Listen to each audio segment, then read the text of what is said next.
આપણે સૌ મનોવિજ્ઞાન વિશે એ વિષય પર વાત કરી કે મનોવિજ્ઞાન એ કઈ રીતે કામ કરે છે, મનોવિજ્ઞાનનો ઇતિહાસ શું છે, મનોવિજ્ઞાન કઈ રીતે આગળ ધીમે ધીમે એને વૈજ્ઞાનિક તરીકે ઓળખવામાં આવ્યું, મનોવિજ્ઞાન કઈ રીતે એનો વિજ્ઞાનના વિષયની અંદર એનો સ્વીકાર થયો, અલગ અલગ મનોવૈજ્ઞાનિક લોકોની આપણે વ્યાખ્યાઓને તપાસી. આ ઉપરથી આપણે કહી શકીએ કે મનોવિજ્ઞાન એ તત્વજ્ઞાન સાથે કે પછી માત્ર વૈચારિક વિચારધારાઓ સાથે ઉપરથી જે ચિંતન થયેલા જે ખ્યાલો છે એના ઉપર ધ્યાન નથી આપતું. મનોવિજ્ઞાન એ વૈજ્ઞાનિક પુરાવો સાથે, મનોવિજ્ઞાન એ તથ્યો સાથે, મનોવિજ્ઞાન એ એના પરિણામો સાથે સંબંધિત એક એવો વિષય છે કે જે ભવિષ્ય વિશેની આગાહીઓ પણ કરે છે અને વર્તમાનની અંદર બનેલી ઘટનાઓ વિશે તે ચોક્કસ ખ્યાલો પૂરા કરે છે.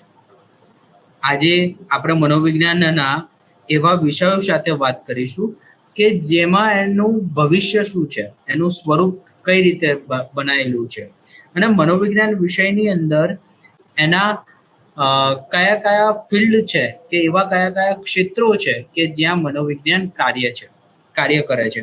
21મી સદીની અંદર મનોવિજ્ઞાન એ ઘણો એટલું આગળ વધી ગયું છે અને એટલા નવી નવી શાખાઓ એની ડેવલપ પામી છે કે જે આપણને સૂચવે છે કે મનોવિજ્ઞાન હવે ભવિષ્યમાં કોઈક એવા સારા તથ્યોમાં, સારા એવા ક્ષેત્રમાં કાર્ય કરશે અને મનોવિજ્ઞાનની ભવિષ્યની અંદર બહુ મોટી માંગ ઊભી થશે. કારણ કે આપણે સૌ અત્યારે જોઈએ છે કે કોઈ પણ વિસ્તાર હોય, કોઈ પણ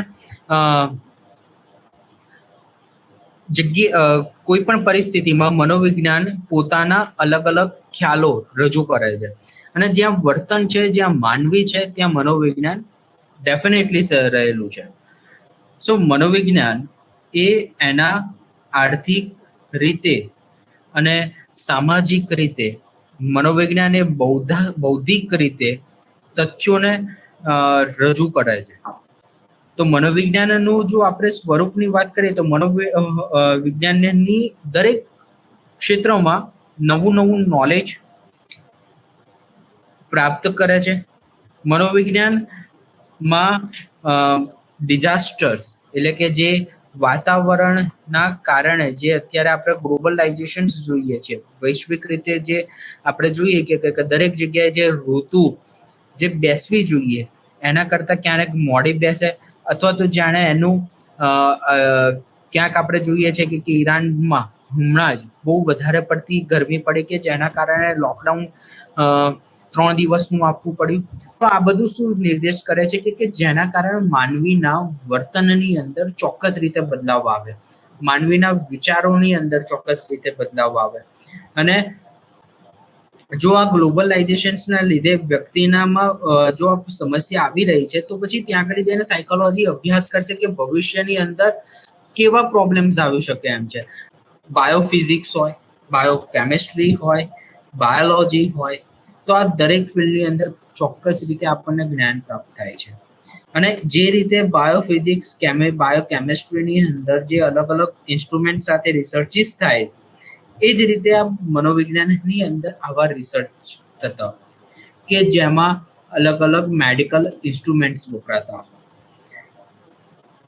જેમ કે આપણે એબનોર્મલ સાયકોલોજીની વાત કરીએ, અસાધારણ મનોવિજ્ઞાન, કે જેમાં વ્યક્તિને જે વિચારો નેગેટિવ, નિષેધાત્મક ડેવલપ થાય અથવા તો નિષેધાત્મક જે વર્તન જોવા મળે છે, તો આવી પરિસ્થિતિની અંદર મનોવિજ્ઞાનમાં લોકોના મગજના અભ્યાસ માટે, એ લોકોના રાસાયણિક તત્વોના અભ્યાસ માટે મનોવિજ્ઞાનના જે કાર્યકૃત જે મનોવૈજ્ઞાનિકો છે, જે એ લોકો વ્યક્તિને સીટી સ્કેન માટે, MRI માટે એ લોકોને મોકલતા હોય છે, જેથી કરીને ચોક્કસ વાતાવરણની સામાજિક રીતે જે બદલાવ થયો છે, જે બાયોલોજિકલ બદલાવ થયો છે, તો એ બદલાવની વર્તનમાં શું અસર થાય છે, વ્યક્તિના મગજની અંદર કઈ રીતે તેની રચનામાં પરિવર્તન થયું છે, તો એની અંદર આ મનોવિજ્ઞાન કામ કરે છે.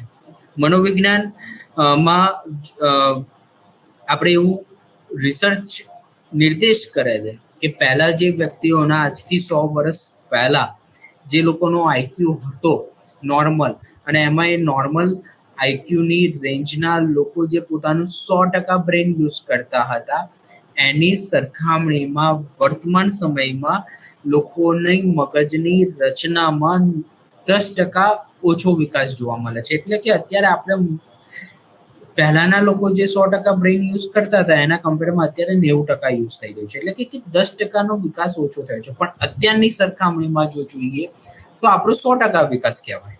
પણ જે પહેલા ઇન્સ્ટ્રુમેન્ટ્સ નહોતા, આર્ટિફિશિયલ ઇન્ટેલિજન્સ નથી, ટેકનોલોજી નથી, ઇન્સ્ટ્રુમેન્ટ્સ નહોતા, તો લોકો પોતાનો બ્રેઇન વધારે યુઝ કરતા હતા. શરીરના અવયવોનો, હાથ અને પગના અવયવોનો પૂરી રીતે યુઝ થતું હતું. સો એક ફિઝિક્સ ત્યાં આગળ યુઝ થાય છે, એક બાયોલોજીકલ સાયન્સ યુઝ થાય છે, જેના આધાર પર આપણે કહી શકીએ કે હા, હવે સમય બદલાયો છે, મનોવિજ્ઞાન પણ એના ક્ષેત્રની અંદર આગળ વધ્યું છે, અને મનોવિજ્ઞાનની અંદર ચોક્કસ રીતે એક નોકરીની તકો ઊભી થઈ છે. અત્યારે આપણે જોઈશું તો જોઈએ છે કે સ્કૂલોની અંદર અત્યારે કાઉન્સિલર તરીકેની નિમણૂક કરવામાં આવે છે. જો આપણે ઓર્ગેનાઇઝેશન્સની વાત કરીએ તો પછી ત્યાં આગળ ઓર્ગેનાઇઝેશનલ સાયકોલોજીસ્ટને રાખવામાં આવતા હોય છે. જો આપણે ગવર્મેન્ટ હોસ્પિટલ્સની વાત કરીએ તો પછી ત્યાં આગળ ક્લિનિકલ સાયકોલોજીસ્ટને રાખવામાં આવતા હોય છે. જો આપણે કોઈ ચાઇલ્ડ પેડિયાટ્રિક સેન્ટરની વાત કરીએ તો પછી ત્યાં પેડિયાટ્રિક સાયકોલોજીસ્ટ રાખવામાં આવતા હોય છે. જો આપણે વાત કરીએ કે જ્યાં આગળ જૈવિક વિજ્ઞાન સાથે કામ થતું હોય, વ્યક્તિના બાયોલોજીકલ પર્સપેક્ટિવ, બાયો સાયન્સ પર કામ થતું હોય, તો ત્યાં આગળ બાયો સાયકોલોજીસ્ટ રાખવામાં આવતા હોય છે. તો આ બધાને રાખવાનો મુખ્ય ઉદ્દેશ શું છે? ઉદ્દેશ એ છે કે કઈ રીતે આપણે ભવિષ્યમાં વ્યક્તિના વિચારો અને વર્તનને સમજીને એક એડવાન્સથી જ એવા મોડેલ બનાવી શકીએ અને એવી થેરાપી ડેવલપ કરી શકીએ કે આવનારા માનસિક સમસ્યાને આપણે માટે ચોક્કસ ઉદ્ગમ સ્થાનો અથવા તો ચોક્કસ એવી ટેકનિકથી લોકોની સમસ્યાને હળવી કરી શકીએ. કારણ કે આપણે સૌ જાણીએ છીએ કે વિજ્ઞાન એને જ કહેવાય કે જે નવું નોલેજ અથવા તો નવું જ્ઞાન આપે, અથવા તો જે જૂના તથ્યો છે એની અંદર નવી માહિતી પ્રોવાઈડ કરે, તો એ જ કામ આ મનોવિજ્ઞાનનું છે. તો મનોવિજ્ઞાનની જે અલગ અલગ બ્રાન્ચીસ છે એ અલગ અલગ રીતે પોતાનું કામ ઇન્ડિવિજ્યુઅલ રીતે જોવે છે, રાઈટ? જેમ કે આપણે ગણિત ભણતા હતા અને એ મેથ્સની અંદર આપણે 2+2 ભણ્યા =4 થાય, બરાબર? પછી આપણે બાદબાકી ભણ્યા, પછી આપણે ભાગાકાર ભણ્યા, પછી આપણે એનું સાદું રૂપ સમજ્યું. ધીમે ધીમે ધીમે ગણિતના જે દાખલાઓ હતા તે અઘરા થતા ગયા. અને જ્યારે આપણે 10મા ધોરણમાં આવ્યા ત્યારે આપણે જોયું કે આ તો ગણિત 2 રીતે ડિવાઇડેડ છે. એક એનું સાદું ગણિત છે, એક એનું ભૂમિતિનું ગણિત છે. અત્યારે વૈદિક મેથેમેટિક્સ ચાલી રહ્યું છે.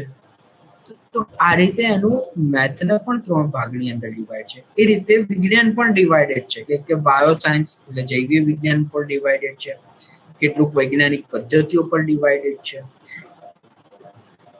તો આપણે એવું કહી શકીએ કે મનોવિજ્ઞાન પણ એના કેટલાક ડિવિઝન છે, એની પણ એ શાખાઓ છે, અને આ દરેક શાખાઓ પોતાના તથ્યોના આધાર પર, પોતાના પુરાવાઓના આધાર પર કામ કરે છે.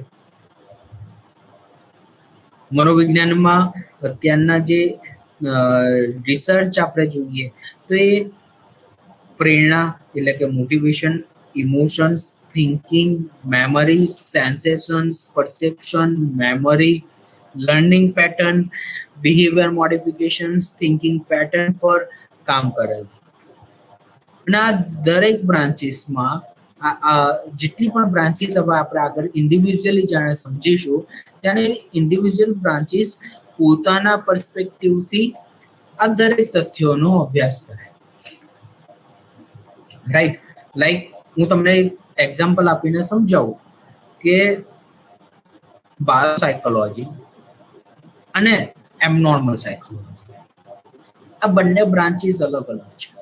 પણ આ બંને બ્રાન્ચીસમાં જો આપણે થિંકિંગની વાત કરીએ તો આ બંને બ્રાન્ચીસ થિંકિંગ વિશે એટલે કે વિચાર પદ્ધતિ વિશે અલગ અલગ વાતો કરે છે. બાયોસાયકોલોજી એમ કહેશે કે મગજની અંદરની આ રચનાની અંદરથી વિચારો આપણા ઉદ્ભવ થાય છે. જો આની અંદર આવા રાસાયણિક તત્વોમાં ફેરફાર થાય, મગજની રચનામાં ફેરફાર થાય, તો પછી વ્યક્તિના વિચારો બદલાય છે. જો રાસાયણિક તત્વોમાં ઇમ્બેલેન્સ એટલે કે એ સરખા ના જળવાય તો જેના કારણે પણ વ્યક્તિના વિચારો નિષેધાત્મક થઈ શકે છે. એમ નોર્મલ સાયકોલોજી એવું કહે છે કે આ વ્યક્તિના નિષેધાત્મક જો વિચારો આવે છે, આના વિચારો જો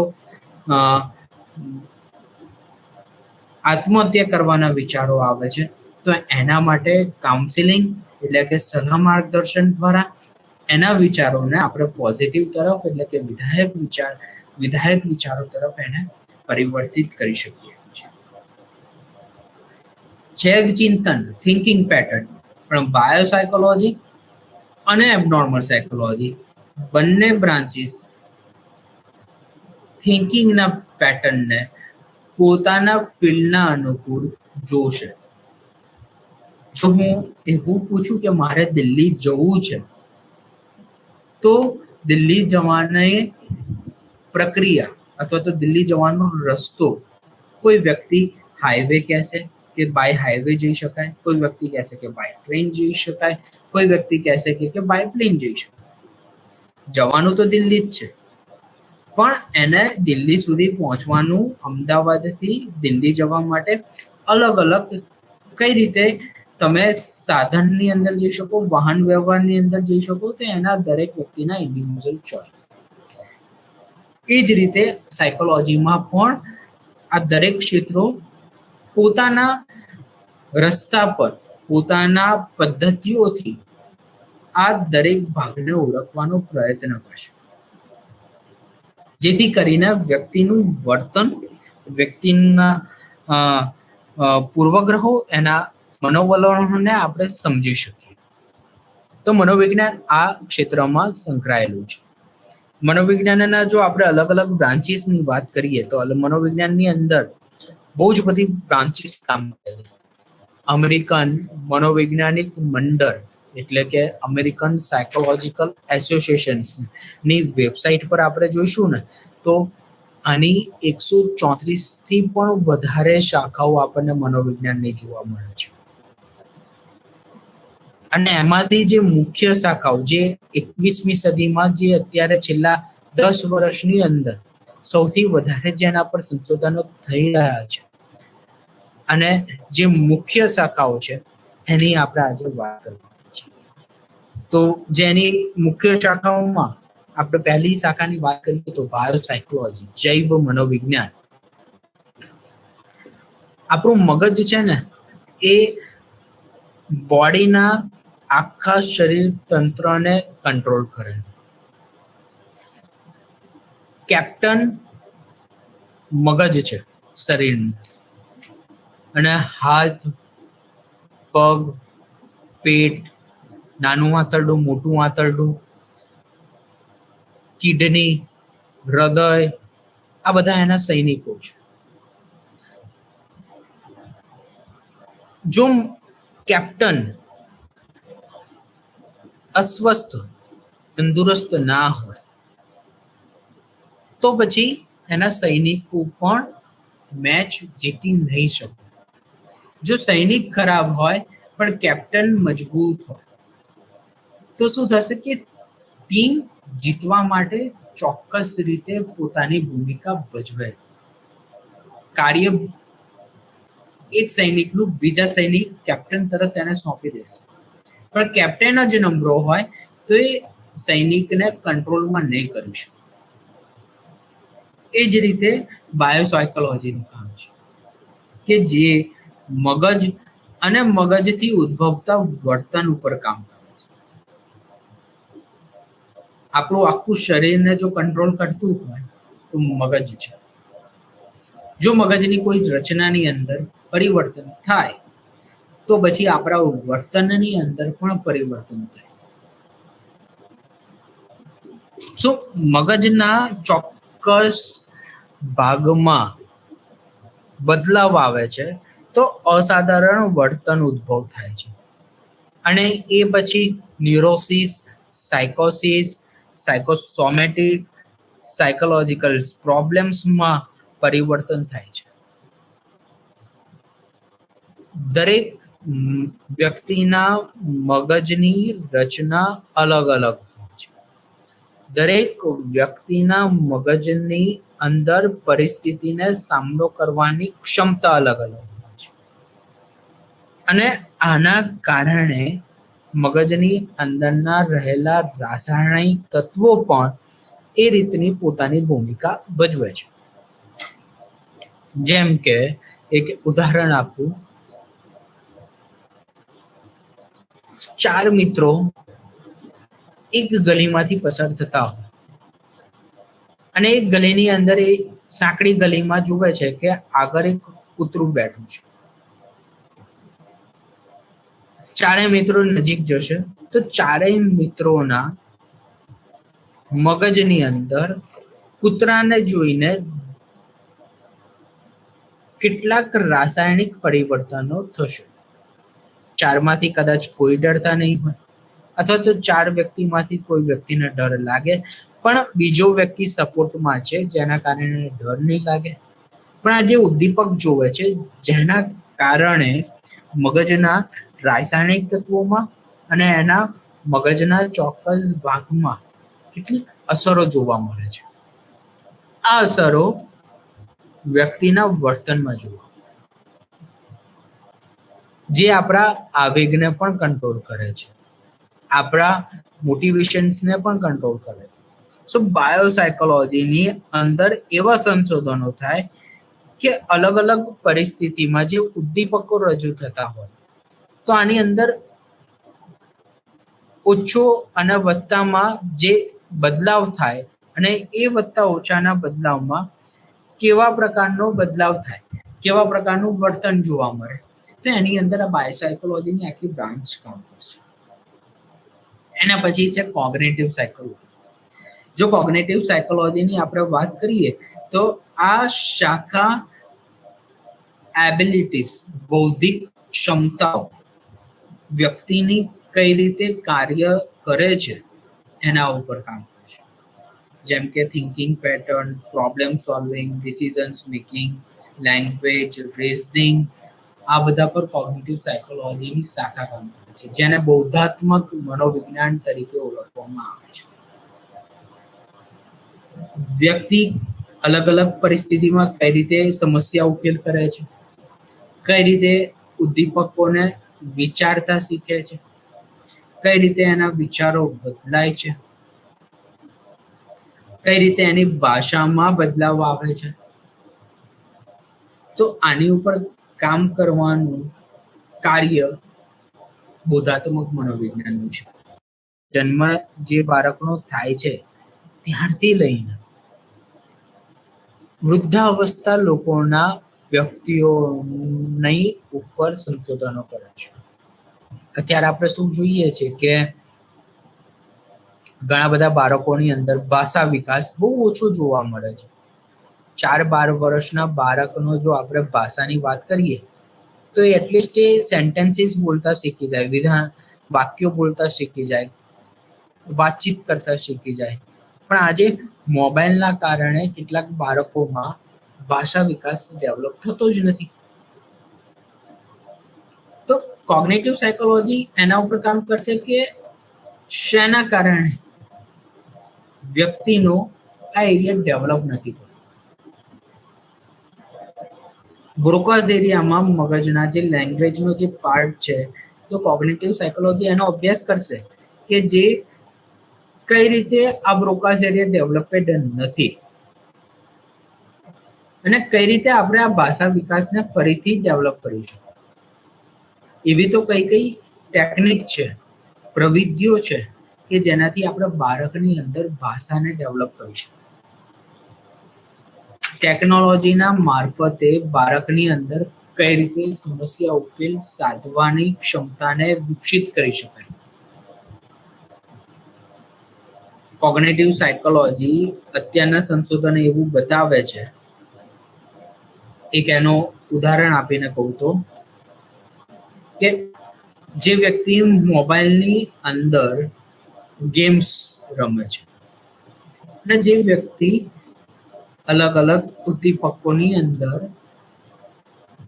કેટલીક ગેમ્સ રમે છે કે જે ઓફલાઈન હોય, ફિઝિકલ એક્ટિવિટીઝ થ્રુ થતી હોય, જેમ કે મોબાઈલની અંદર આપણે સુડુકુ રમીએ અથવા તો લૂડો રમીએ અથવા તો કેરમ રમીએ અને કેટલીક લાઈવ મળીએ રમીએ મિત્રો સાથે, તો એની અંદર ચોક્કસ રીતે બદલાવ જોવા મળે. જો આપણે વાત કરીએ તો એ કોગ્નેટિવ સાયકોલોજીના સંશોધનો સૂચવે છે કે જે લોકોએ ઓફલાઈન એટલે કે સામે સામે વ્યક્તિઓની સામે જે લોકોએ લૂડો, ચેસ, સુડુકુ રમ્યું, તો એ લોકોનું મગજ વધારે ડેવલપિંગ હતું. જે લોકોએ ઓનલાઈન ગેમ્સમાં જે લોકોએ ચેસ રમ્યા, જે લોકો લૂડો રમ્યા અથવા તો કેરમ રમ્યા, તે લોકોના મગજની અંદર ચોક્કસ એટલો સારો વિકાસ જોવા નતો મળ્યો, કારણ કે એમાં કમાન્ડિંગ કેટલાક ફિક્સ છે, જેના કારણે કદાચ આવી સમસ્યા ઉભી થઈ. એટલે કોગ્નેટિવ સાયકોલોજી ના વૈજ્ઞાનિકો એવું સૂચવે છે કે જેટલી આપણે ઓફલાઈન એક્ટિવિટીઝ કરીશું એટલી આપણા સમસ્યા ઉકેલ, નિર્ણય શક્તિ, ભાષા વિકાસ માટે ખૂબ જ અગત્યનું છે. એ જ રીતે જો આપણે વાત કરીએ તો મનોવિજ્ઞાનની એક બીજી શાખા છે, એ છે કમ્પેરેટિવ સાયકોલોજી. કમ્પેરેટિવ સાયકોલોજી અલગ અલગ તથ્યોમાં એવું ઇન્વેસ્ટિગેશન્સ કરશે, એવા સંશોધનો કરશે કે સરખામણીમાં એક ગ્રુપની સરખામણીમાં બીજો ગ્રુપ કઈ રીતે પોતાના વર્તનને બદલે છે. જેમ કે આપણું બિહેવિયર એક બંધ કમરાની અંદર અંધારું હોય ત્યારે આપણું વર્તન અલગ હશે, અને જ્યારે અજવાળું હોય અથવા તો લાઇટનો પ્રકાશ આવતો હોય ત્યારે આપણું બિહેવિયર અલગ. સો કમ્પેર કરવામાં આવે ચોક્કસ વાતાવરણને બદલીને, સેમ એટમોસ્ફિયરમાં અલગ અલગ વ્યક્તિઓ સાથે આપણું વર્તન કેવું થાય છે, અને એને કમ્પેરેટિવ થતું. તો આ બધા અભ્યાસ કરવાનું કામ કમ્પેરેટિવ સાયકોલોજીનું છે. એક બીજી શાખાનું નામ છે કલ્ચરલ સાયકોલોજી, એટલે કે સાંસ્કૃતિક મનોવિજ્ઞાન.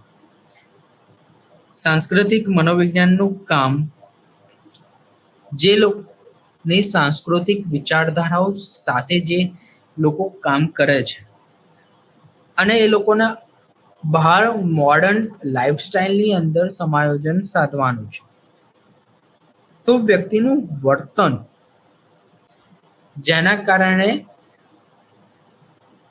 યુથના બિહેવિયરમાં ચોક્કસ બદલાવ આવ્યો છે. સાંસ્કૃતિક વિચારધારા અને વેસ્ટર્ન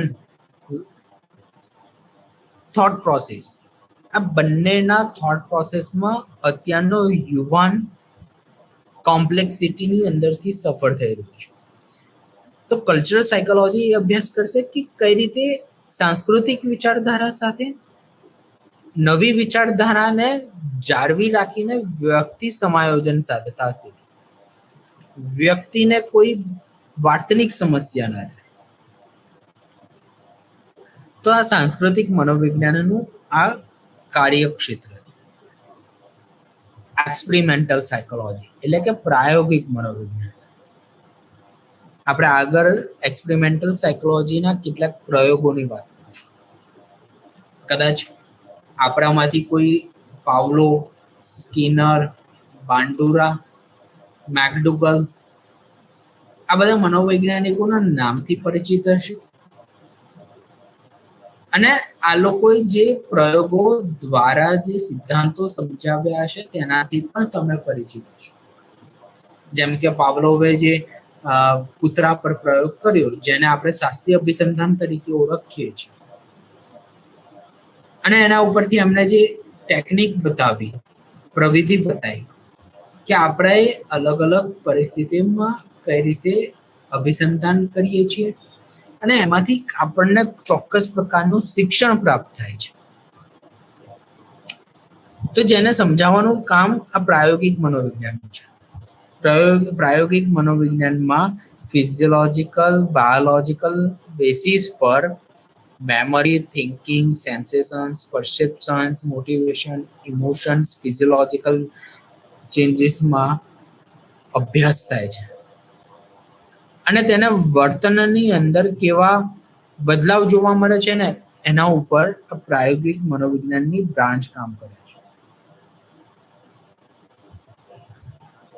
1986માં મોર્ગને જણાવ્યું કે આ એક એવી શાખા છે કે જેમાં મનોવૈજ્ઞાનિકો અલગ અલગ પ્રયોગો કરે છે કે જે સ્વતંત્ર, આધારિત અને નિયંત્રિત પરિવર્તનના આધાર પર રહે.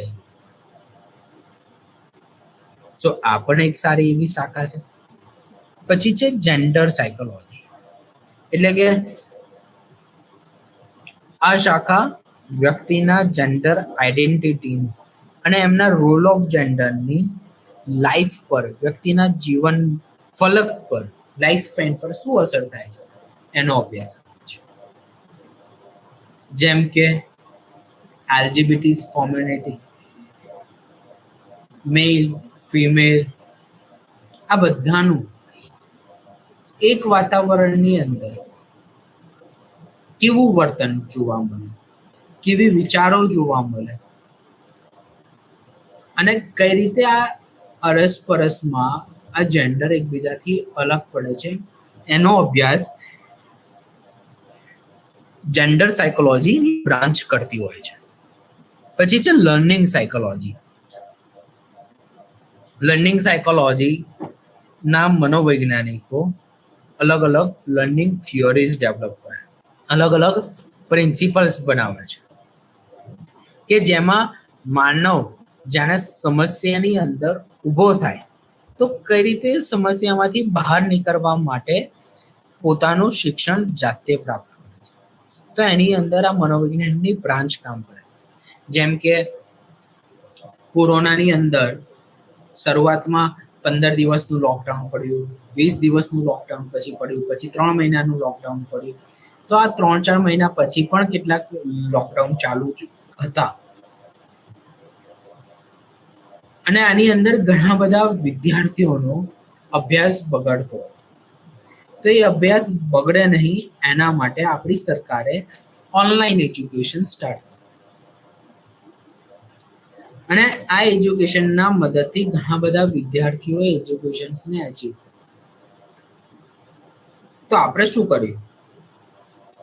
એક ગંભીર સ્થિતિની અંદર, ગંભીર પરિસ્થિતિ હતી કે જે મેડિકલ ઇસ્યુઝ હતું અને આવા મેડિકલ ઇસ્યુઝની અંદર આપણા બિહેવિયરને આપણે કંટ્રોલ ના કરી શકીએ, ત્યાં સ્ટોપ ના થઈ જાય, એટલે આપણે એજ્યુકેશન્સને વધારે એન્હાન્સ કરવા માટે ઓનલાઈન મેથડ્સને યુઝ કરી કે જેથી કરીને આપણે લર્નિંગ પેટર્નને, ન્યૂ લર્નિંગ પેટર્નથી ન્યૂ ઇન્ફોર્મેશન્સ આપણે આપણા નાના સ્કૂલના બચ્ચાઓને આપણે પ્રોવાઈડ કરીએ.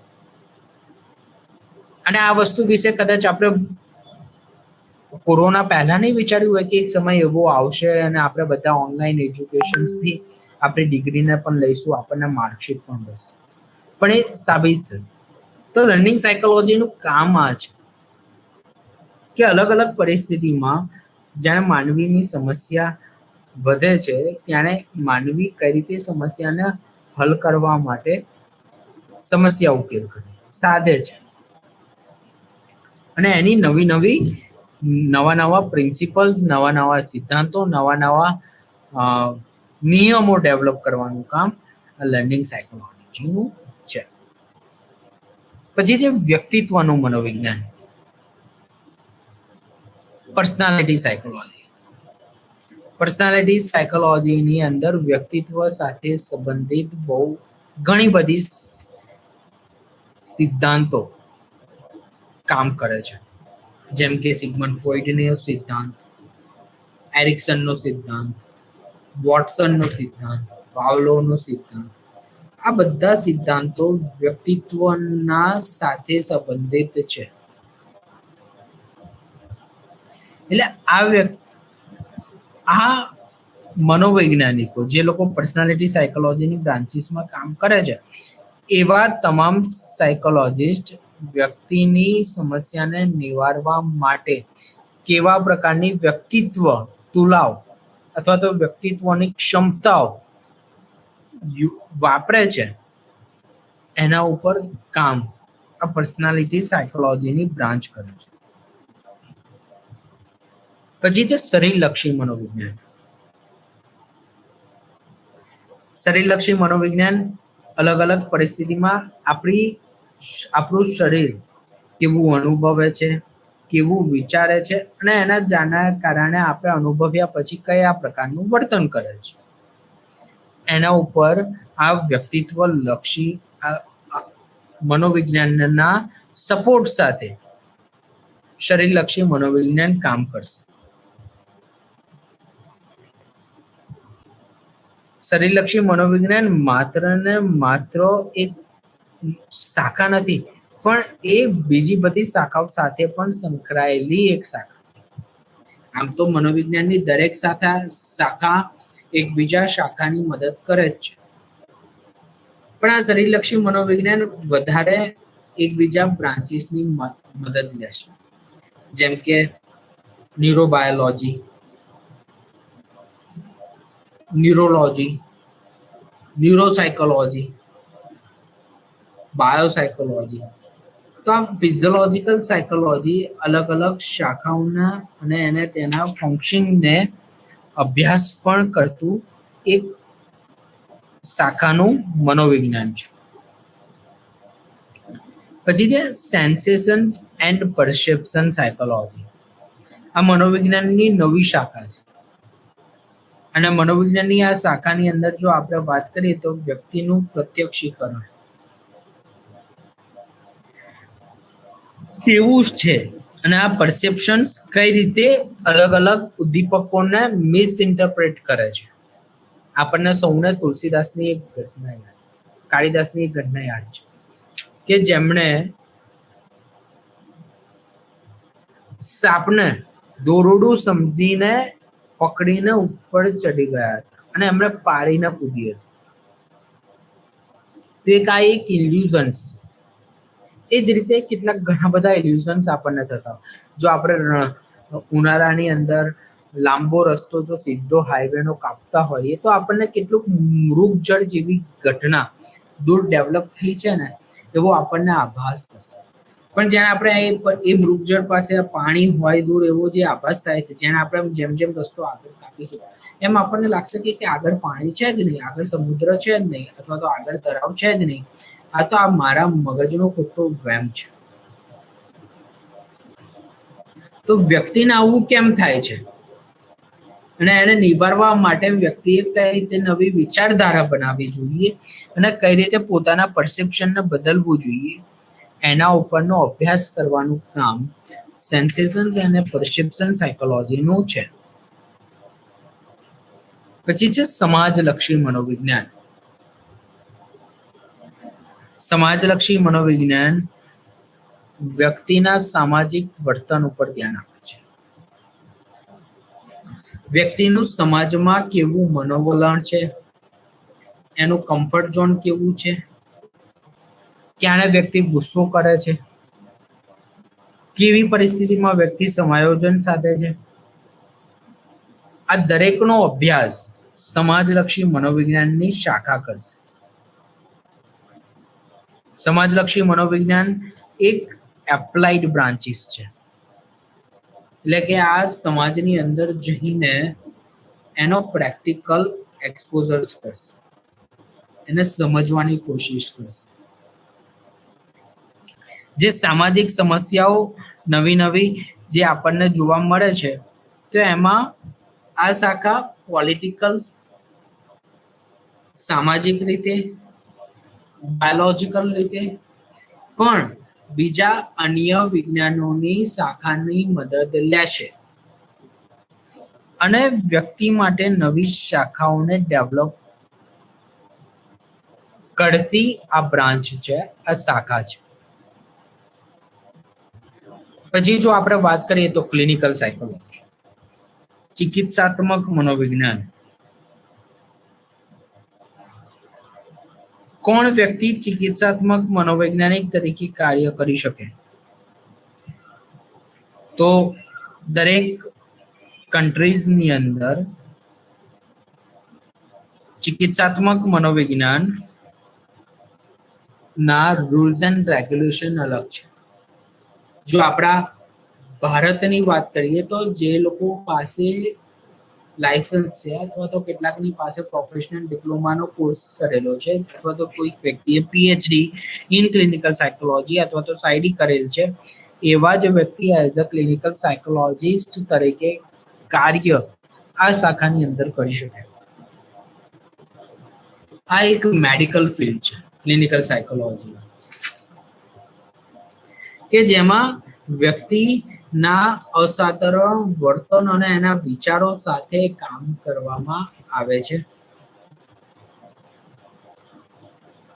આ શાખાની અંદર મેડિકલ ટ્રેનિંગ પ્રોવાઈડ કરવામાં આવતી હોય છે. જે રીતે એમબીબીએસ ભણતો વિદ્યાર્થી સિવિલ હોસ્પિટલ કે પછી અન્ય પ્રાઇવેટ હોસ્પિટલની અંદર અથવા તો મ્યુનિસિપાલિટીની હોસ્પિટલની અંદર જે રીતે તાલીમ લે છે, એ રીતની જ તાલીમ ક્લિનિકલ સાયકોલોજી અભ્યાસ કરતો વિદ્યાર્થી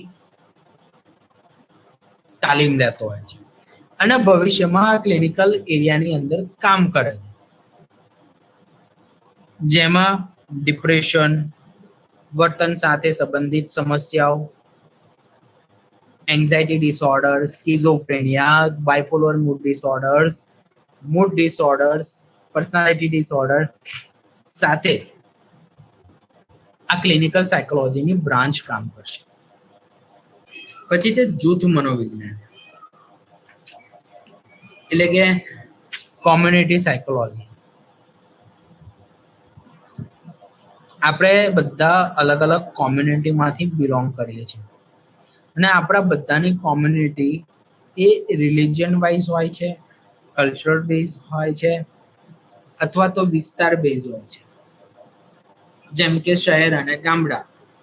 શહેર અને ગામડામાં રહેતા લોકોના વર્તનમાં, લોકોના વિચારસરણીમાં ચોક્કસ રીતે કેટલોક બદલાવ આપણને જોવા મળે છે.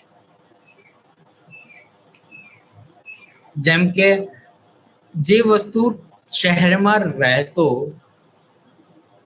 34 વર્ષનો યુવાન ટેકનોલોજીને વાપરશે, એ જ રીતે ગામડાની કોમ્યુનિટીમાં રહેતો 34 વર્ષનો યુવાન કોમ્યુનિટીની અંદર કંઈક અલગ રીતે બિહેવ કરશે, જે આપણને જણાવે છે કે કોમ્યુનિટીની ચોક્કસ રીતે આપણા વર્તનમાં અસર જોવા મળે. Community psychology, military forces, police, પછી સામાજિક ચિંતનો, પોલિટિશિયન્સ, આ બધાની સાથે વ્યક્તિનું સમાયોજન કેવું છે અને આ બધી બ્રાન્ચીસની વ્યક્તિઓના વર્તનમાં શું અસર થાય છે એનું અભ્યાસ કરવાનું કાર્ય કોમ્યુનિટી સાયકોલોજીનું છે. પછી છે કન્ઝ્યુમર સાયકોલોજી. જે લોકો એમબીએ નો અભ્યાસ કરતા હોય છે, એ લોકોને કન્ઝ્યુમર સાયકોલોજીને ભણાવવામાં આવે છે. એ લોકો માટે 6 મહિનાનો અથવા તો કેટલોક સર્ટિફિકેટ કોર્સિસ ચાલતા હોય છે.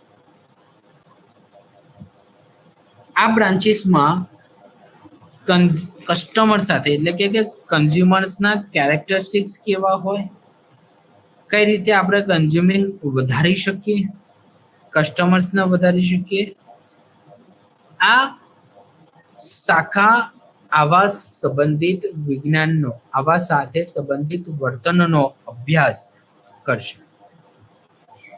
જેમ કે ઘણા બધા અત્યારે ઉદ્યોગો એવા છે કે જેમાં કન્ઝ્યુમર સાયકોલોજીસ્ટ અથવા તો ઓર્ગેનાઇઝેશનલ સાયકોલોજીસ્ટ રાખતા હોય.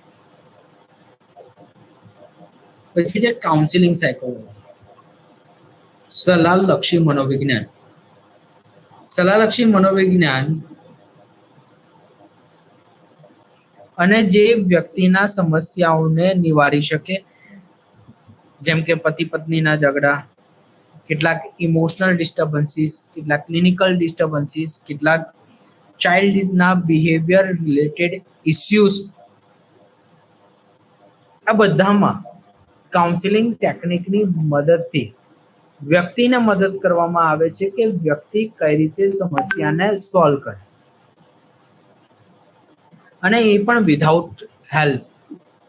કોઈ પણ મદદની આવશ્યકતા ના રહે અને વ્યક્તિ પોતાની જાતે જ મદદ કરે, એ પ્રકારનું વાતાવરણ કઈ રીતે ઊભું કરી શકાય, એના ઉપર કાઉન્સિલર સાયકોલોજીસ્ટ કામ કરશે. અને આ સાયકોલોજીસ્ટ પોતાની પ્રાઇવેટ પ્રેક્ટિસ કરતા હોય છે. આ counsellor psychologist as a counsellor school psychologist તરીકે કામ કરતા હોય છે, અથવા તો સ્કૂલ કાઉન્સિલર તરીકે કાર્યરત હોય છે. કેટલાક લોકો ફેમિલી સાયકોલોજીસ્ટ તરીકે કાર્યરત હોય છે. જો આના પછી આપણે જો વાત કરીએ તો એજ્યુકેશનલ સાયકોલોજીસ્ટ, શૈક્ષણિક મનોવૈજ્ઞાનિકો. આ બ્રાન્ચીસના વૈજ્ઞાનિકો વ્યક્તિની શૈક્ષણિક સાથે સંબંધિત અથવા તો ઉદ્ભવતી સમસ્યાઓ સાથે કામ કરશે. આપણે બધા તારે જમીન પરના પિક્ચરથી જાગૃત છે. જો આપણે તારે જમીન પરનું મૂવી જોઈશું તો એમાં જે દિશાંત નામનો જે બાળક જે છે, એ બાળક શૈક્ષણિક સાથે સંબંધિત સમસ્યાઓથી પીડાય છે. જેમ કે એને મૂવીની અંદર લર્નિંગ ડિસેબિલિટી તરીકે ઓળખવામાં આવે છે. તો કઈ રીતે આ એજ્યુકેશન્સને આપણે એપ્લાઇડ કરી શકીએ, આ એજ્યુકેશન્સને આપણે અથવા તો આ અભ્યાસની સાથે સંબંધિત સમસ્યાને આપણે નિવારી શકીએ, જેના ઉપર આ એજ્યુકેશનલ સાયકોલોજીની બ્રાન્ચ કામ કરશે. હમણાં જ આપણી ભારત સરકારે જે નવી એજ્યુકેશન પોલિસી જે લોન્ચ કરી, તો એની અંદર આપણે શું જાણીએ છીએ કે ડિસેબલ સ્ટુડન્ટ્સ માટે ઇન્ક્લુઝન એજ્યુકેશન નામની શાખા અથવા તો એનો એક ભાગ સ્કૂલની અંદર નવો શરૂ કરવામાં આવશે, જેની જોગવાઈ કરવામાં. તો એ શેના કારણે? જે શૈક્ષણિક મનોવૈજ્ઞાનિકો આ શાખામાં કામ કરે છે, તો કદાચ એ લોકો એમને સરકાર સાથે રજૂઆત કરી, જેના કારણે આ બ્રાન્ચના લોકો કાર્યરત છે કે જેઓ અભ્યાસ સાથે સંબંધિત સમસ્યાઓને નિવારશે. પછી છે ઇન્ડસ્ટ્રીયલ એન્ડ ઓર્ગેનાઇઝેશનલ સાયકોલોજી. મોટી મોટી જે કંપનીઓ છે ત્યાં આગળ આ કંપનીઓમાં ઓર્ગેનાઇઝેશનલ સાયકોલોજીસ્ટ કામ કરશે કે જે ત્યાંના કર્મચારીઓના માનસિક સ્વાસ્થ્ય પર કામ કરશે. ત્યાંના જે કામદારો છે એ લોકોનું માનસિક સ્વાસ્થ્ય કઈ રીતે સુધરે, અહીંયાના કામદારો કઈ રીતે પોતાની કામની ગુણવત્તાને સુધારે, અહીંયાના કામદારો કઈ રીતે મોટિવેશન સાથે કામ કરે, જેના ઉપર કાર્ય કરવાની જવાબદારી ઇન્ડસ્ટ્રીયલ એન્ડ ઓર્ગેનાઇઝેશનલ સાયકોલોજીસ્ટની છે. અને આ લોકોને કઈ રીતે એક ચોક્કસ તાલીમ આપી શકાય કે જેથી કરીને એક ચોક્કસ નવા પ્રોફેશનલ લોકો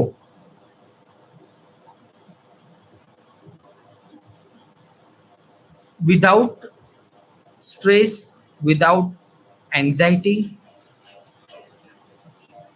ઔદ્યોગિક ક્ષેત્રમાં કામ કરે. આપણે ન્યૂઝપેપરમાં ઘણા બધા એવા દાખલા જોતા હોઈએ છીએ કે નોકરીના પ્રેશરથી વ્યક્તિ આત્મહત્યા કરે. તો organisational psychology and industrial psychology જોશે કે કઈ રીતે વ્યક્તિનું કાર્ય સરળ થાય અને જે તે પરિસ્થિતિનો તણાવ વ્યક્તિના અનુભવ ના થાય, તેના ઉપર આ બ્રાન્ચ મનોવિજ્ઞાનની કામ કરશે. પછી છે medical psychology. Clinical psychology and medical psychology બંને પરસ્પર એક સાથે સંકળાયેલા છે. અત્યારે આપણે જોઈએ તો ઘણી એવી શારીરિક બીમારીઓ છે કે જેમાં આપણને માનસિક બીમારીના લક્ષણો દેખાય. જેમ કે જે વ્યક્તિ, એવું કહેવાય છે આપણા મેડિકલ સાયકોલોજી એન્ડ ક્લિનિકલ સાયકોલોજીની જે રિસર્ચિસ છે એવું કહે છે કે જે વ્યક્તિને બ્લડ પ્રેશરની સમસ્યા છે ને, એ બ્લડ પ્રેશરની સમસ્યા એને તણાવના કારણે એને મળી છે. વધારે પડતો જો વ્યક્તિને સ્ટ્રેસ રહેતો હોય અથવા તો વધારે પડતું ઓવરથિંકિંગ કરતું હોય તો વ્યક્તિને બ્લડ પ્રેશરની સમસ્યા થવાની છે. તો મેડિકલ સાયકોલોજી એના ઉપર કામ કરશે. વધારે પડતા તણાવના કારણે નવી નવી બીમારીઓ ડેવલપ થઈ રહી છે. તો મેડિકલ સાયકોલોજીનું કાર્ય શું છે? અહીંયાના જે સાયકોલોજીસ્ટ હેલ્થ પર ફોકસ કરશે કે કઈ રીતે દરેક વ્યક્તિનું સ્વાસ્થ્ય સ્વસ્થ રહે, કઈ રીતે દરેક વ્યક્તિઓ અલગ અલગ પરિસ્થિતિમાં તણાવ વિના કાર્ય કરે કે જેથી કરીને એમનું સ્વાસ્થ્ય ખરાબ ના થાય અને એ તંદુરસ્ત રહે. સો મેડિકલ સાયકોલોજી એ વ્યક્તિની જીવનની ગુણવત્તા એટલે કે ક્વોલિટી ઓફ લાઈફને સુધારવા માટે કામ કરશે. પછી છે ફોરેન્સિક સાયકોલોજી. ફોરેન્સિક સાયકોલોજી એક એવી બ્રાન્ચ છે કે જે લોકો ક્રાઇમ કરે છે અથવા તો જે લોકોનું ક્રિમિનલ બિહેવિયર છે, તો એ લોકો શેના કારણે આવો ક્રાઇમ કરે છે, અને જો ક્રાઇમ કરે છે અને એમાં કેટલાક લોકો એવું બિહેવ કરતા હોય કે જેમને એબનોર્માલિટીઝ છે, તો એવું કયા તથ્યોના આધારે પુરાવા કરવા? તો એ માટે ક્લિનિકલ એસેસમેન્ટ કરવા, જેમ કે નાર્કોટિક એસેસમેન્ટ હોય, પોલીગ્રાફ હોય, કે પછી એ લોકોનો નાર્કો ટેસ્ટ હોય. જેમ કે આપણે ઘણા બધા અત્યારના નવા વેબ સિરીઝ છે અથવા તો નવા મૂવીઝ છે, તો એમાં કેદીઓના એસેસમેન્ટમાં અથવા તો જે વ્યક્તિએ ક્રાઇમ કર્યો છે એમના એસેસમેન્ટ માટે આવા બધા ટેસ્ટ વાપરવામાં આવતા. તો જે ફોરેન્સિક સાયકોલોજીસ્ટ કરે અને એ લોકો ઇન્વોલ્વ થતા હોય છે, જેવો લો, ગુનો અને સાયકોલોજી સાથે અભ્યાસ એ લોકોનો હોય, અને એ લોકો વ્યક્તિના ગુનાને સાબિત કરવા માટે અથવા તો વ્યક્તિ નિર્દોષ છે એના માટે આ બ્રાન્ચ કામ કરશે. અને આપણે શું જાણીએ છીએ કે આખા વિશ્વની સૌથી પહેલી યુનિવર્સિટી ફોરેન્સિક યુનિવર્સિટી આપણા ગુજરાતની અંદર કાર્યરત છે, નેશનલ ફોરેન્સિક સાયન્સ યુનિવર્સિટી, જે આવા લોકો સાથે કામ કરે છે. પછી છે મિલિટરી સાયકોલોજી. આપણા જે સોલ્જર્સ છે એ લોકો જાણે ચોક્કસ વાતાવરણથી, ઘરના સામાજિક વાતાવરણથી દૂર જાણે એક સિચ્યુએશન્સમાં રહે અને એ સિચ્યુએશન્સમાં આંતરરાષ્ટ્રીય તણાવ ઊભો થાય તો આપણા જવાનો ઉપર કેટલોક તણાવનો અનુભૂતિ થતી હોય. એ વાતાવરણ આખું અલગ છે, એ પરિસ્થિતિ અલગ છે, અને આવી પરિસ્થિતિમાં આપણા સૈનિકોનું માનસિક સ્વાસ્થ્ય કઈ રીતે યોગ્ય રહે, કઈ રીતે એ લોકો પોતાના વિલ પાવરને મેન્ટેન કરી શકે, એ લોકો પોતાનું મોટિવેશન જાળવી શકે. તો એની અંદર નવી નવી સાયકોલોજીકલ થિયોરીઝ ડેવલપ કરવાનું કાર્ય, નવા નવા પ્રિન્સિપલ્સ ડેવલપ કરવાનું કાર્ય મિલિટરી સાયકોલોજીનું છે. પછી જે પર્યાવરણ લક્ષી મનોવિજ્ઞાન. હમણાં જ આપણે વાત કરી કે ઈરાનની અંદર હમણાં 3 દિવસનું લોકડાઉન આપવામાં આવ્યું અને આ લોકડાઉનના પરિણામે લોકોને અંદર રાખવામાં આવ્યું છે. કારણ શું હતું કે વધારે પડતી ગરમી. તો આ વધારે પડતી ગરમીએ ચોક્કસ રીતે વ્યક્તિઓને તો આપણા સ્વભાવની અંદર પણ ચીડચીડિયાપણું ડેવલપ થઈ જાય. તો વર્તમાન એન્વાયરમેન્ટલ સાયકોલોજી ત્યાંના લિવિંગને કઈ રીતે બેટર કરી શકાય, કે વ્યક્તિ વધારે ગરમીની અંદર કઈ રીતે પોતાનું તણાવનું વ્યવસ્થાપન કરી શકે અને વ્યક્તિ વાતાવરણ સાથે પોતાનું વર્તનિક સમાયોજન સાથે એના ઉપર કામ કરશે. પછી છે સ્પોર્ટ સાયકોલોજી, એટલે કે આ બ્રાન્ચ એવી છે કે આપણે જેટલા પણ પ્લેયર્સ છે, ખેલાડીઓ છે, તો આ ખેલાડીઓને કેટલાક સમયની અંદર અથવા તો ચોક્કસ ગેમમાં એ લોકોને સ્ટ્રેસનો અનુભવ કરવો પડતો હોય છે.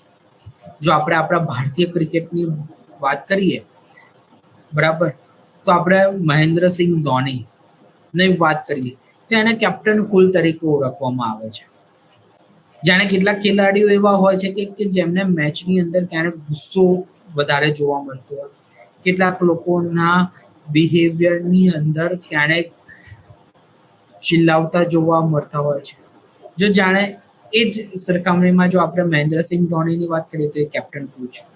એની સામે ગમે તેટલી સ્ટ્રેસફુલ મેચ કેટલી પણ થઈ ના જાય, પણ એને એકદમ મેનેજમેન્ટ સાથે મેચને પોતાના કંટ્રોલમાં કરી લે છે અને મેચને જીતીને આવે. તો આવા વ્યક્તિને કઈ રીતે, આવા પ્લેયર્સ કઈ રીતે ડેવલપ કરી શકાય કે સ્ટ્રેસફુલ એન્વાયરમેન્ટને તણાવ સાથે વ્યવસ્થાપન કરવાનું કામ સ્પોર્ટ સાયકોલોજીસ્ટ કરશે. કારણ કે પ્રેક્ષકો હોય, પ્રેશર હોય અને એની અંદર સમાયોજન પ્લેયર્સ કઈ રીતે સાધી છે, કઈ રીતે પ્લેયર્સ પોતાનું પરફોર્મન્સ ઇન્ક્રીઝ કરી શકે, તો એના ઉપર આ સ્પોર્ટ સાયકોલોજીસ્ટ કામ કરશે. જો આપણે સાયકોલોજી ભારતના મનોવિજ્ઞાનની વાત કરીએ તો ભારતની અંદર જે મનોવિજ્ઞાન કામ કરે છે તો એ ટ્રેડિશનલ છે અને મોડર્ન છે. 1916ની અંદર કલકત્તાની અંદર સૌથી પહેલા મનોવિજ્ઞાનની શરૂઆત થઈ અને આ સાયકોલોજીની જ્યારે શરૂઆત થઈ તો એક્સપેરિમેન્ટલ સાયકોલોજીની શરૂઆત ભારતની અંદર થઈ. એટલે કે યુનિવર્સિટીની અંદર લેબ રાખવામાં આવે અને એમાં એક્સપેરિમેન્ટ જે થયેલા છે અલગ અલગ મનોવૈજ્ઞાનિકોના, એ વિદ્યાર્થીઓને શીખવવામાં આવે. તેમજ આપણા ટ્રેડિશનલ એટલે કે જે આપણું ખરેખર જે સાંસ્કૃતિક જે વિચારધારા છે એની ઉપર આ સાયકોલોજી કામ કરે છે.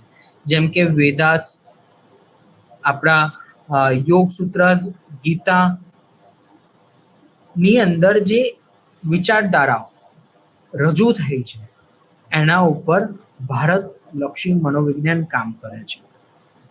જેમ કે આપણે વાત કરીએ કે ભગવદ્ ગીતા, તો ભગવદ્ ગીતાજીની અંદર કૃષ્ણ ભગવાન જાગ્રત મન, અર્ધ જાગ્રત મનની વાત કરે છે. વ્યક્તિ કઈ રીતે પોતાનું સારું વર્તન કરે એના વિશે કર્મ યોગની અંદર વાત કરી છે. તો આપણા મોડર્ન સાયકોલોજીની અંદર આપણે જાણીએ છીએ કે સિગ્મન્ડ ફ્રોઈડે પણ કોન્શિયસ માઇન્ડ, અનકોન્શિયસ અને સબકોન્શિયસ માઇન્ડની વાત કરી છે. કઈ રીતે વ્યક્તિ પોતાનું ગુડ બિહેવિયર ડેવલપ કરે, કઈ રીતે એના એનાલિસિસ કરે, એના ઉપર જનરલ બિહેવિયર, એબનોર્મલ બિહેવિયર કામ કરે છે.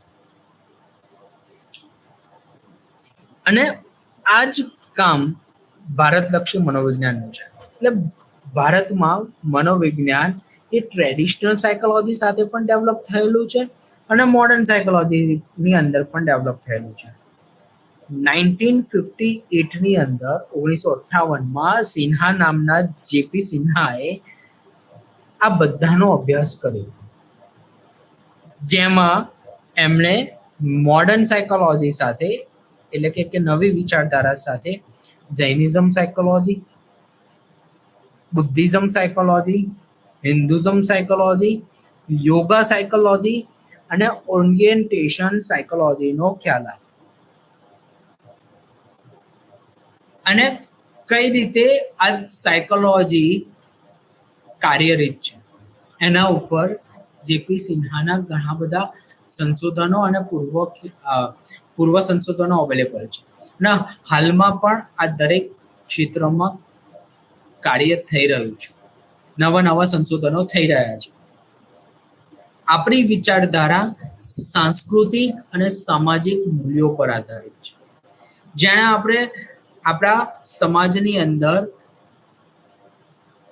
પશ્ચિમિક વિચારધારા જેને ઇન્ક્લુડ થાય છે તો બિહેવિયર ઘણું આગળ જોવા મળે. બિહેવિયર ઇસ્યુઝ આપણી સામાજિક વિચારધારા સાથે કઈ રીતે પાશ્ચાત્યત્મક વિચારધારાઓ સાથે સમાયોજન સાધવાનું છે તો એની અંદર ઇન્ડિયન સાયકોલોજી કામ કરશે. તો એની અંદર આપણે નવા નવા સંશોધનો, નવા વિચારધારાઓ ડેવલપ કરવાની છે અને આની ઉપર અત્યારે વર્તમાનના ભારતીય મનોવૈજ્ઞાનિકો કામ કરી રહ્યા છે. જો આપણે ઇન્ડિયન જર્નલ ઓફ સાયકોલોજીને સમજીએ તો એની અંદર આના ઘણા બધા પેપરો પ્રકાશિત થઈ ગયા છે.